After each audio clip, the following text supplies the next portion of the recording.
সুপ্রিয় উচ্চ মাধ্যমিক শিক্ষার্থী বন্ধুরা, উচ্চ মাধ্যমিক ফিলোসফি বা দর্শন সাবজেক্টটি যদি তোমাদের থেকে থাকে তাহলে আজকের ভিডিওটি তোমাদের জন্য। উচ্চ মাধ্যমিক ফাইনাল দর্শন বা ফিলোসফি বিষয়ে আজকের আমাদের বিশেষ ভিডিও। এই ভিডিওটিতে বলা প্রতিটি বড় প্রশ্ন তোমাদের উচ্চ মাধ্যমিকে 100% কিন্তু আসতে চলেছে। তাই তোমরা যারা উচ্চ মাধ্যমিক ফিলোসফি বিষয়টি রয়েছে অবশ্যই ভিডিওটি শেষ পর্যন্ত দেখবে এবং গ্যারেন্টি দিচ্ছি 100% কমন। তো চলো বেশি কথা না বলে শুরু করি। তার আগে তোমাদেরকে জানিয়ে রাখি, উচ্চ মাধ্যমিকের বিগত পরীক্ষাগুলি যেমন ইতিহাস, রাষ্ট্রবিজ্ঞান এর প্রত্যেকটি প্রশ্ন আমাদের সাজেশন থেকে কমন এসেছে। তোমরা যদি বিশ্বাস না হয় অবশ্যই চেক করে নিও।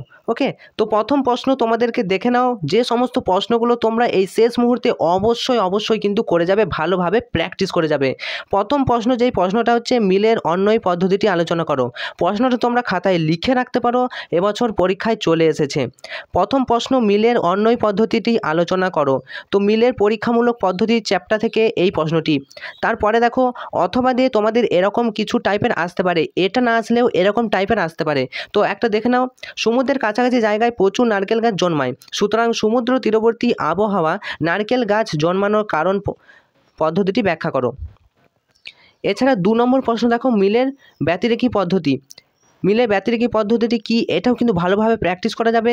তোমাদেরকে আমি বলে রাখছি, মিলের অন্বয় পদ্ধতি এই প্রশ্নটি অথবা এই মিলের সংযুক্ত পদ্ধতি বা অন্বয় ব্যতিরেকি এবছর পরীক্ষায় আসবেই। ওকে, এই দুটোর মধ্যে একটা কিন্তু তোমরা অবশ্যই গ্যারেন্টি কমন পাবেই। এটা আমরা ইতিহাস, রাষ্ট্রবিজ্ঞানেও বলেছিলাম, তোমরা কিন্তু কমন পেয়েছো। তো এরপরে দেখো, অথবা 3 দাগের অথবা, যখনই আমি সকালে বেড়াতে যাই তখনই আমার ঠান্ডা লাগে, আর যখন আমি সকালে বেড়াতে যাই না তখনই আমার ঠান্ডা লাগে না, সুতরাং সকালে বেড়ানোই আমার ঠান্ডা লাগার কারণ। এই যুক্তিতে মিলের কোন পদ্ধতি অনুসরণ করা হয়েছে ব্যাখ্যা করো। তাহলে তোমাদের মিলের যে পদ্ধতিগুলি রয়েছে, এই মিলের তোমার পরীক্ষামূলক পদ্ধতি এই চ্যাপ্টার থেকে তোমাদের জন্য গুরুত্বপূর্ণ 2টি সাজেশন, অন্বয় পদ্ধতি এবং অন্বয় ব্যতিরেকি পদ্ধতি। ওকে, এই 2টি প্রশ্ন কিন্তু ভালোভাবে প্র্যাকটিস করে যাবে শেষ মুহূর্তে। এরপরে দেখো, আর এগুলো কিন্তু তোমরা একবার দেখে নেবে, চোখ বুলিয়ে নেবে। এরপর আরোহমূলক দোষ দেখো। আরোহমূলক দোষ যে চ্যাপ্টারটা রয়েছে, এখান থেকে কী কী টিকা আসতে পারে ভালোভাবে প্র্যাকটিস করবে। অবৈধ সামান্যীকরণ দোষ কি, কাকতালীয় দোষ মোস্ট ইম্পর্টেন্ট। এরপর দেখো, সহকার্যকে ও কারণ বলে মনে করার দোষ এবং বহুকরণবাদ, এবং সবথেকে গুরুত্বপূর্ণ মন্দ উপমা, এটাও কিন্তু অত্যন্ত গুরুত্বপূর্ণ, মন্দ উপমা। ওকে, তাহলে আরেকবার বলেছি, একবার দেখে নাও। অবৈধ সামান্যীকরণ দোষ, কাকতালীয় দোষ, সহকার্যকে কারণ বলে মনে করার দোষ, বহু কারণবাদ এবং মন্দ উপমা। ওকে, এরপরে দেখো, বচন থেকে কোন কোন প্রশ্নগুলো তোমরা করে রাখবে। তোমাদেরকে আগে ঠিক করতে হবে তোমরা লজিক করবে নাকি এরকম বড় প্রশ্ন করবে, কারণ তোমাদের দুটোই থাকে, লজিকও থাকে, লজিক না পারলে বড় প্রশ্ন তোমাদেরকে করতে হয়। তো এই বড় প্রশ্নের মধ্যেও তোমাদেরকে 100% গ্যারেন্টি বলে দিচ্ছি। দেখো, বচন ও বাক্যের মধ্যে পার্থক্য লেখো, বচন সংযোজকের কাজ কী। দ্বিতীয় প্রশ্ন, নিরপেক্ষ বচনের বিভিন্ন অংশগুলি উদাহরণসহ আলোচনা করো।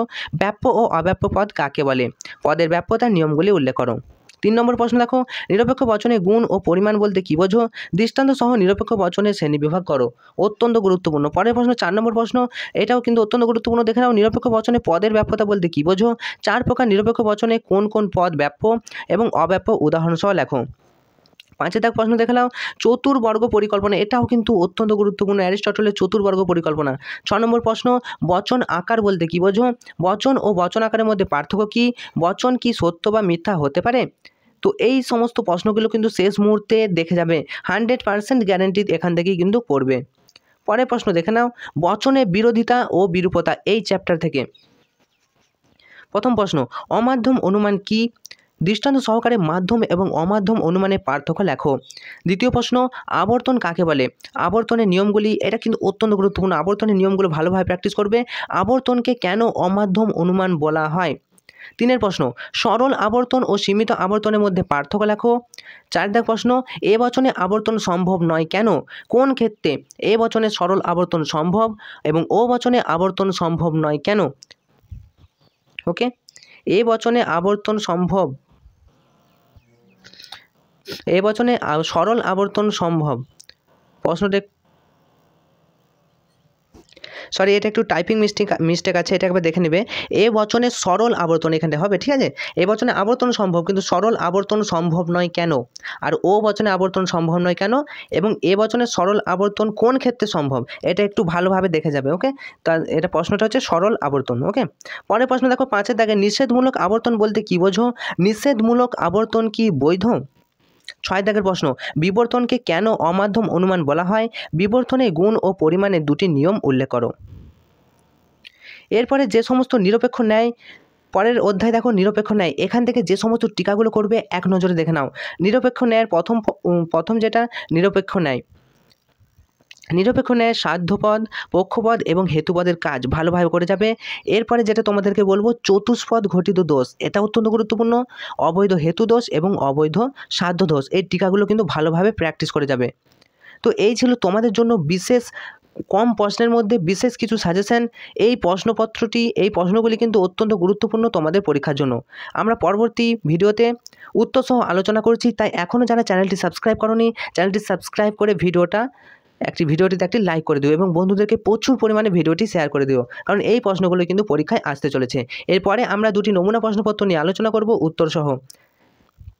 তো আজকের মতো ভিডিওটি এখানেই শেষ করছি। তো ভালোভাবে প্র্যাকটিস করতে থাকো, because practice make a man perfect. তোমাদের সকলের পরীক্ষা ভালো হবে এই শুভকামনা জানিয়ে আজকের মতো ভিডিওটা এখানেই শেষ করলাম।